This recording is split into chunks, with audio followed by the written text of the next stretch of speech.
இட்லி கடை திரைப்படம் வந்து இப்போ வெளியாயிருக்கு. ஸோ அந்த படம் பார்த்தீங்களா? உங்களுக்கு எப்படி ஒரு ஃபீல் குடுத்துச்சு அந்த படம்? ரொம்ப ஃபீல் குட் படம் அது. தனுஷ் வந்து உள்ளபடியே ஒரு டைரக்டருக்குன்னு ஒரு பேட்டர்ன் ஒன்று இருக்கும். இவங்க இந்த மாதிரி படங்கள் தான் எடுக்க முடியும்னு அவங்கவுங்க ஒரு முத்திரையை குத்தி வச்சுருப்பாங்க. ஆனால் எப்படி தனுஷ் மாறுபட்டாருன்னு எனக்கு தெரில. ஒரு ராயன்னு ஒரு படம் பண்ணுறாரு, அதுக்கு நேர்மாறாக இந்த படம் இருக்குங்கும் போது அப்போ அந்த படத்தை பண்ணது யார், இந்த படத்தை பண்ணது யார்? ஒருத்தர் ஒரு படம் பண்ணியிருக்கிறாரு, அந்த படத்தை நாம் விமர்சிக்கணும், அவ்வளோதான். படம் பார்க்க போகிறதுக்கு முன்னாடியே அந்த படத்தை அடிக்கிறது இருக்குல்ல, அது என்ன மனநிலைன்னு நமக்கு புரியல. உள்ளே போகிறான், தியேட்டரில் படம் பார்க்குற 1000 பேரில் 900 பேர் விமர்சனம் பண்ணுறான். அப்போ அவன் சொல்கிறது தானே வெளியில் எடுபடும். அப்போ உங்கள் கோபம் வந்து அவங்க மேலே திரும்பணும், இல்லைன்னா நல்ல படம் எடுக்கணும். கேட்பான், ஏமா இந்த பையன் பேர் என்னம்மான்னு கேட்பான்ல. அப்போ ஏன் இப்படி ஒரு சீன் வச்சுருக்கீங்கன்னு நம்ம சொன்னோம்னா அது அவருக்கு கோபம் வருது. அப்போ உங்கள் படத்தை ஜாலரா அடிச்சுட்டே இருக்கணுமா? ஒரு பக்கம் ஷூட்டிங் போயிட்டு இருக்கு, இன்னொரு பக்கம் இட்லி கடை படத்தினுடைய RR வந்து ஜிவி பிரகாஷ் அங்கே உட்காந்து கேரவானில் பண்ணிட்டு இருக்காரு. அவர் ஷார்ட் இடைவேளையில் வந்து இப்படி பண்ண அப்படி பண்ணு பார்த்துட்டு திரும்பி அங்கே போறாரு.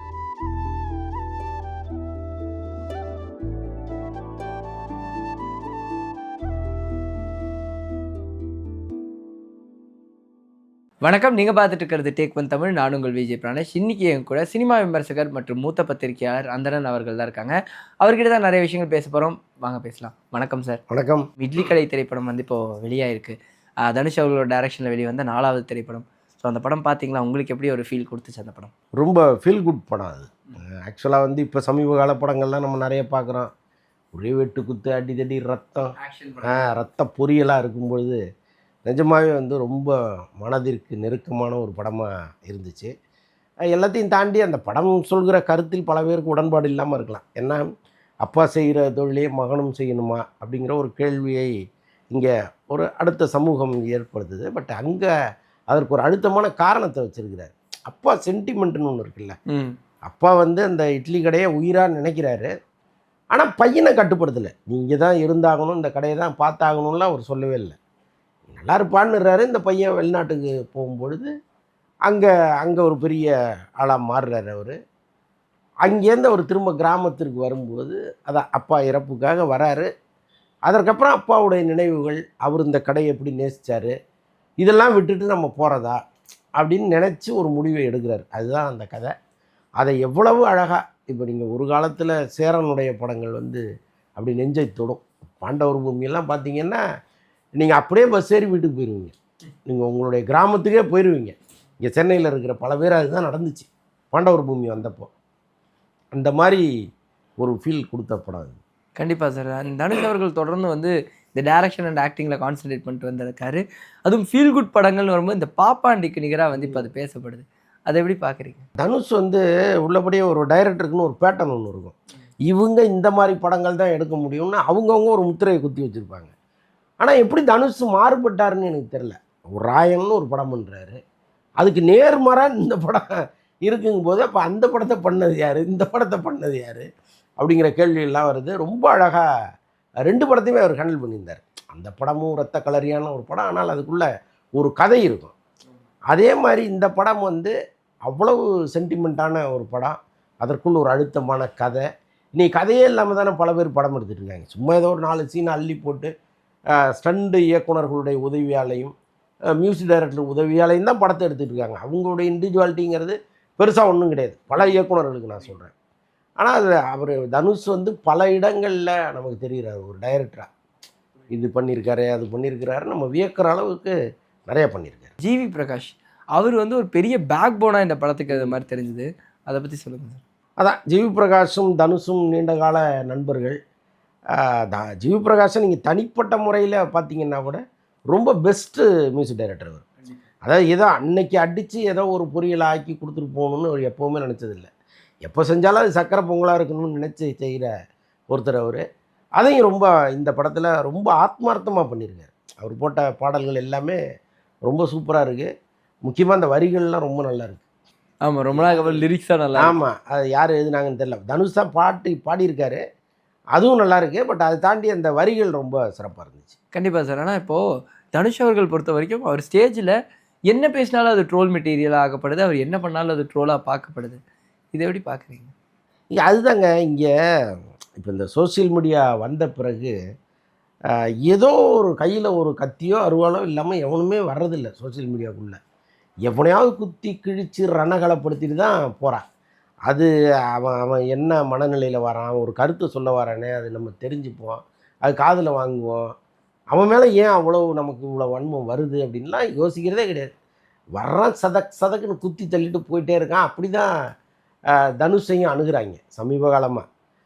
பின்னணியில் யாராவது செயல்படுவாங்கன்னு தான் நான் நினைக்கிறேன். எப்போவுமே இங்கே ஒரு தொழில் போட்டின்னு ஒன்று இருக்குது. இந்த தொழில் போட்டி தான் அப்படியெல்லாம் செய்ய வைக்குதா அப்படின்னு கூட நான் யோசிக்கிறேன். பட்டு தனுஷ் எல்லாத்தையும் முறியடித்து இந்த மாதிரி தன்னுடைய செயல்களால் நின்னா தான் உண்டு. இல்லாட்டி கஷ்டம் தான். இல்லைன்னா ரொம்ப கஷ்டம். ஏன்னா இப்போ ஒருத்தர் ஒரு படம் பண்ணியிருக்கிறாரு, அந்த படத்தை நாம் விமர்சிக்கணும், அவ்வளோதான். படம் பார்க்க போகிறதுக்கு முன்னாடியே அந்த படத்தை அடிக்கிறது இருக்குல்ல, அது என்ன மனநிலையிலே நமக்கு புரியல. இப்போ திடீர்னு ஒன்று கிளப்பிட்டாங்க. நம்ம வந்து இந்த படத்தை ரெட் ஜெயண்ட் ரிலீஸ் பண்ணுறதுனால இந்த படத்தை புறக்கணிப்போம்னு சொல்லி ஒரு கேம்பெயினை ஸ்டார்ட் பண்ணி போயிட்டுருக்கு. ரெட் ஜெயண்ட்டு எல்லா படத்தையும் தான் ரிலீஸ் பண்ணுது, விஜய் படத்தை கூட தான் ரிலீஸ் பண்ணியிருக்கு. ஏன் அது மேலே திடீர்னு உங்களுக்கு ஒரு வரணும்? அவங்க ஒரு பிஸ்னஸ் மேன், அவ்வளோதான். இந்த படத்தை வாங்கி ரிலீஸ் பண்ண போகிறாங்க. வேறு இவங்களுடைய எதிரிகள் படம் வந்தால் கூட கொடுத்தா வாங்கி ரிலீஸ் பண்ண தான் போகிறாங்க. இப்போ ஒன்றும் இல்லை, இப்போ ஜனநாயகன் படத்தை கூட அவங்க ரிலீஸ் பண்ண கேட்டதெல்லாம் தகவல் இருந்தது ஆரம்பத்தில். இப்போ பண்ண மாட்டாங்க, அது வேறு. அவர் எப்போ பிரச்சாரம்னு வெளியில் வந்து திமுகவை தாக்கி பேசினாரோ அதுக்கப்புறம் வாங்கி போகிறதில்ல. ஆனால் நான் என்ன சொல்கிறேன், இந்த படம் பிகினிங் ஸ்டேஜில் இருக்கும்போது அப்படி ஒரு ஐடியாலாம் அவங்களுக்கு இருந்ததாக சொல்கிறாங்க. அப்போ அவங்கள பொறுத்தளவுக்கு அது ஒரு பிஸ்னஸ், அவ்வளோதான். ஸோ அப்படி தான் வந்து அதை அணுகுறாங்க. இவங்களுக்கு வந்து தனுஷை ஒழிக்கணும்னு இப்படி ஒரு விஷயத்தை கையில் எடுக்கிறாங்களா, இல்லை நிஜமாகவே ரெட் ஜெயின் மேலே ஒரு வெறுப்பு இருக்கான்னு தெரியல. இந்த படத்தை எப்படியாவது காலி பண்ணிடணும்னு ஒரு கும்பல் இறங்கி அது ஒரு வேலை பார்த்துட்டு. ஆனால் தொடர்ந்து இந்த நெகட்டிவிட்டி விஷயத்தை எல்லாருமே இப்போ தான் வந்து பேச ஆரம்பிச்சிருக்காங்க அப்படின்னு நினைக்கிறேன். ரீசெண்டாக நான் பார்க்கும்போது இதே மாதிரி ரிவ்யூஸ்க்கும் வந்து பேசியிருந்தாங்க. இப்போ பிரேம்குமார் அவர் வந்து வாய்ஸ் அவுட் பண்ணியிருந்தார், சிலர்லாம் வந்து தப்பாக ரிவ்யூஸ் பண்ணுறாங்க அப்படின்னு. ஸோ இந்த ரிவ்யூஸ்க்காக வாய்ஸ் அவுட் பண்ணுறது, இந்த ரிவ்யூஸ் பற்றி பேசுகிறது நீங்கள் எப்படி பார்க்குறீங்க? அது ரொம்ப அபத்தமாக இருக்குது அவங்க பேசுகிறதெல்லாம். இப்போ அவங்க ப்ளூ சட்டை மாறன்னு சொல்கிறாங்க. இட்லி கடை படத்துக்கு நல்லா தானே ரிவ்யூ பண்ணியிருக்காரு. போய் பாருங்கள், ஒரு படம் நல்லா இருக்கும் பொழுது அந்த படத்தை எப்படி நல்லா இல்லைன்னு சொல்ல முடியும் ஒருத்தர்? நீங்கள் எங்கே குறை வச்சுருக்கீங்களோ அந்த குறையை அவங்க கட்டாயமாக சுட்டி காட்டுவாங்க. அதுதான் ரிவ்யூவர்ஸுடைய வேலை. நான் வந்து எல்லாரையும் பணம் கொடுத்து வாங்கிடுவேன், சில பேர் வந்து அதுக்கு உடன்படாமல் அவங்க நேர்மையாக ரிவ்யூ பண்ணுறாங்கன்னா கோபம் வருது. அது இப்படி நான் கொடுக்குறத வாங்கிட்டு நான் நினைக்கிறத நீ சொல்லாமல் படத்தை விமர்சனம் பண்ணுறேங்கிற ஒரு எண்ணம் இருக்குது. இங்கே வாங்கிட்டு பல பேர் விமர்சனம் பண்ணுறாங்க. அதுவும் வந்து ரொம்ப ஃபுல் பாசிட்டிவாக பண்ணுறதுக்கு இங்கே ஆட்கள் இருக்குது.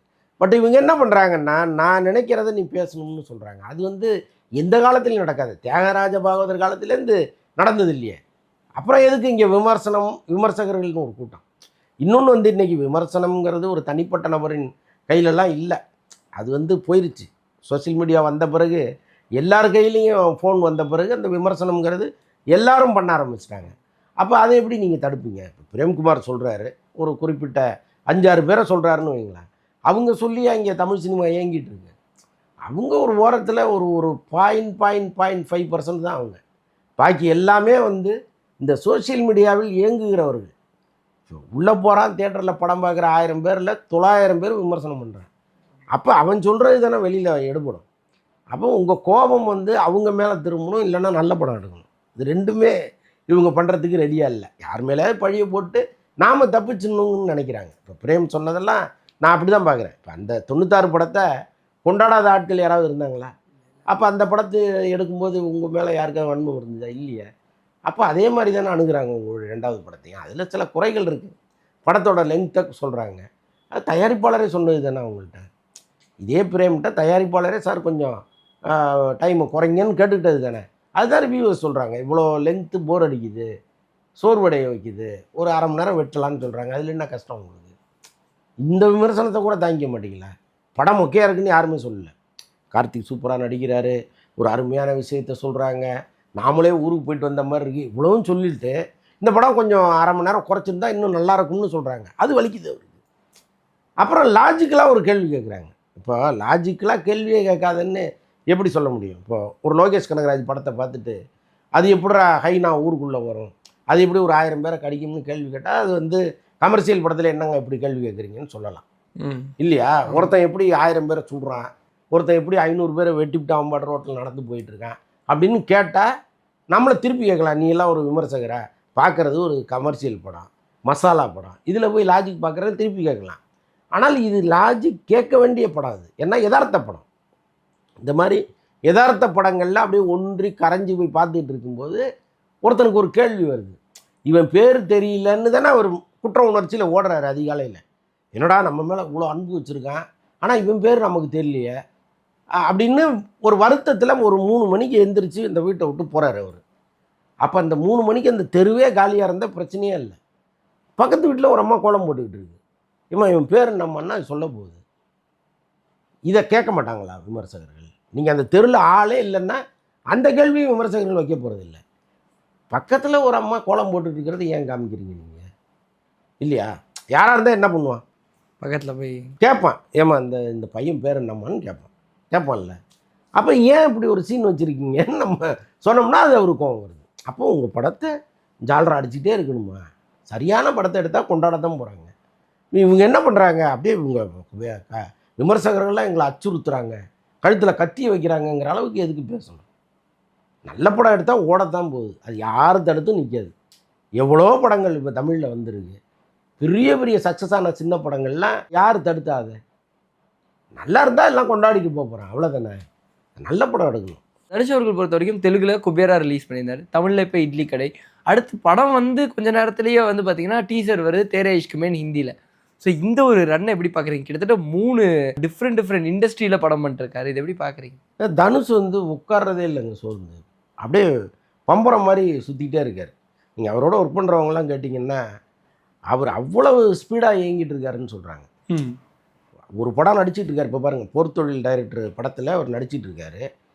ஒரு பக்கம் ஷூட்டிங் போயிட்டுருக்கு, இன்னொரு பக்கம் இட்லி கடை படத்தினுடைய RR வந்து ஜிவி பிரகாஷ் அங்கே உட்காந்து கேரவானில் பண்ணிகிட்டு இருக்காரு. அவர் ஷார்ட் இடைவேளையில் வந்து இப்படி பண்ண அப்படி பண்ணு பார்த்துட்டு திரும்பி அங்கே போகிறாரு. அப்போ ஒரு மனுஷன் வந்து எவ்வளோ ஸ்பீடாக இருக்க முடியும்? நினச்சா அவர் வந்து மாதத்துக்கு 15 நாள் நடிச்சுட்டு 15 நாள் ஜாலியாக என்ஜாய் பண்ணிகிட்டு இருக்கலாம், படுத்து தூங்கிட்டு இருக்கலாம். ஆனால் ஏதோ ஒரு உந்துதல் அவருக்குள்ளே இருக்குது, நம்ம ஓடிட்டே இருக்கணும்னு தோணுது. அது சினிமாவில் இருக்கிற பல நடிகர்களுக்கு தோணுச்சுன்னா நிஜமாக இண்டஸ்ட்ரி நல்லாயிருக்கும். பல பேர் ஒரு சேலபிள் ஹீரோக்களை சொல்கிறேன், அவங்கெல்லாம் வந்து வருஷத்துக்கு 3 படம் 4 படம் கொடுத்தாதான் உங்களுக்கு மெட்டீரியல் கிடைக்கும் தியேட்டருக்கு. இப்போ இங்கே பல பேர் என்ன சொல்கிறாங்க, சார் கண்டென்ட் இல்லை சார், மெட்டீரியல் இல்லை சார், நல்ல பெரிய நடிகர்கள் நடித்த படம் வருஷத்துக்கு 1-2 தான் வருது, அப்போ எப்படி நாங்கள் தியேட்டரை ரன் பண்ணுறது அப்படின்னு கேட்குறாங்க. சின்ன படங்களுக்கு ஆள் வரதில்லை, பல நேரங்கள் பிரேக்கு விட வேண்டியதாக இருக்குது, ஷோ பிரேக் ஆகுது. அப்போ தனுஷ், சிம்பு இந்த மாதிரி நடிகர்கள் நடிக்கிற படங்கள் வருஷத்துக்கு 4-5 படமாவது வரணும்ல. ஒரு காலத்தில் ஜெய்சங்கர்லாம் வெள்ளிக்கிழமை ஹீரோன்னு வெள்ளிக்கிழமை அவருடைய படங்கள் வரும். ரஜினியே நிறைய படங்கள் நடிச்சிட்டு இருந்தவர் தானே. ஆமாம். ஒரு காலகட்டத்தில் தான் அவங்கெல்லாம் வந்து கொஞ்சம் ஏஜ் ஆகுது, சரி ரைட்டு என்னத்துக்கு பணம்னு ஓடணும், நிதானமாக நடிப்புமேன்னு ஒரு முடிவு எடுக்கிறாங்க. பட் இந்த மாதிரி உள்ளவங்க உங்களுக்கு ஒரு 2ஆம் கட்ட 3ஆம் கட்ட நடிகர்கள்லாம் இன்னும் நிறைய ஓட வேண்டியது தானே. அந்த வகையில் தனுஷ் வந்து எப்போவுமே கிரேட் தான். கண்டிப்பாக சார், நிறைய விஷயங்கள் பேசணும். இந்த ஒரு சந்திப்புக்கு ரொம்ப ரொம்ப நன்றி. நன்றி.